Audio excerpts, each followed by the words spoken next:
রাত হলেই কিন্তু একটা চিন্তা মাথার মধ্যে ঘোরে যে আজকে রাতে কি খাবো।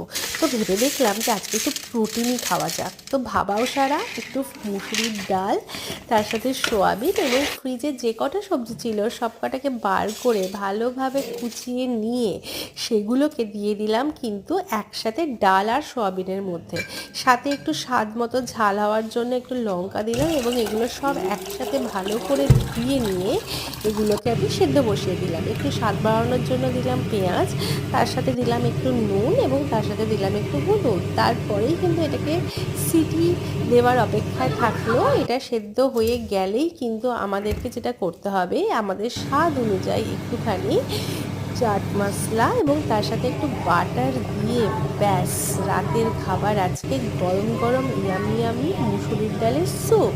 ভালো লাগলে চ্যানেলটা সাবস্ক্রাইব করে দিয়ে পাশে থেকো। Tata, good night.